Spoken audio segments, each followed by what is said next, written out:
Okay, so I'm going to try to make a recording of this. Not even sure why. I guess because I record everything.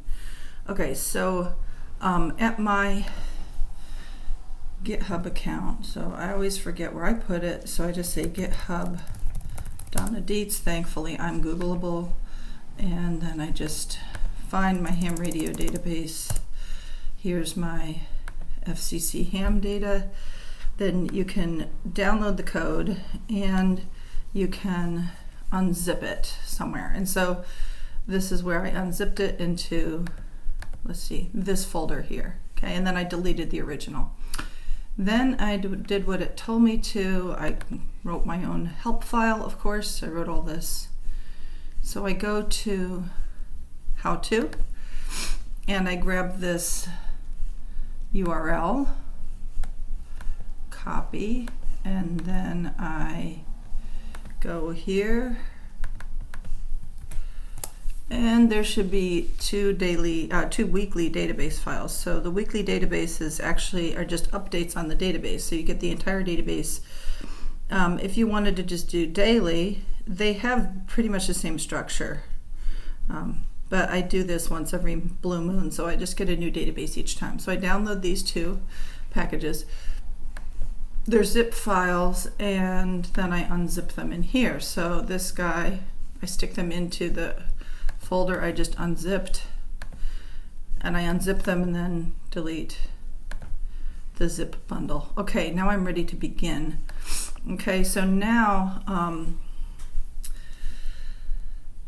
I open this in terminal. I open this folder in terminal, so I have access to all these files that I'm now looking at. Okay. And now I just say Python 3.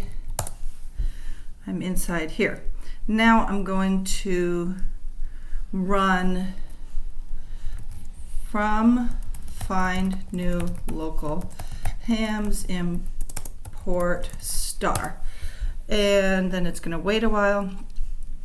And what I'm going to do is I'm just going to talk a little while this is happening. I'm going to use a default zip code of 20700 because it's kind of where our repeater is, and a 17-mile radius. It doesn't actually calculate the distance to someone's house. It simply estimates the distance between two zip codes. This particular code only lets us focus on Maryland, so it cuts out DC and Virginia. And there's just like one little tiny place in the code where I could put them back in. Cutoff year. Okay, so right now is 2022. Oh, I need to know where to begin. I have to actually go research that. Hold on a second. Okay, so this is the folder where I've kept all my old stuff, and it looks like, gosh, it seems like the last time I did this was May of this year. So I'm going to dive into this folder where I keep just about everything except the database. The database is huge, so I delete that and then save all the auxiliary files. So if I look through some of these files, it should say, okay, last date in database when I did this was 5/13, and I want to back up just a little bit. I'd rather have a little bit of overlap, so I think I'm going to go till like May 10th. I'm going to say May 10th is my starting date. Okay, so I'm going to say May 10th, and I'm going to use the same zip code and the same distance. So what this is telling me is we found all these people who ended up in the area. Now we take out the in-town moves, that somebody moved within the area. And we found additionally 21 hams who moved out of their area to this area. Okay, so this is just kind of the code spitting things out at you while it's working. It's basically done. I can quit now. Let me go find that little piece of code where I cut out DC and Virginia. Hold on. So this is the file I just ran, and I need to find where DC or VA show up.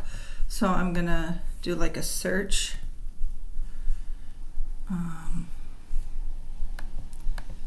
don't remember how to do find here. Okay, DC has to be somewhere. Okay, what about VA? All right. Ding, ding, ding. It's got to be in here somewhere.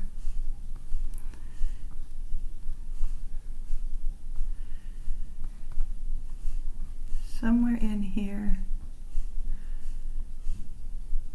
I'll find it, hold on. It's possible I'm just lying, but this is roughly where I would be filtering out for out-of-state people. I think we changed our mind and decided to go ahead and send emails to everybody, so I should probably just change that message. Anyway, so this is where you would filter for that. So there's a field that tells you what state you're in, and optional. Okay, so this is the comment that shows you basically how to adjust the code if you want to get rid of out-of-state addresses. Okay, and okay, what else do I want to do? I mean, maybe that's all I want to do on this video. I might move to the other computer, so I don't want to worry about that. When did I modify all this? Okay, so I have not created a PDF. So I guess if I want to create a PDF, I will create a PDF out of this file. This gives me a whole bunch of tech addresses, and I can make labels out of that.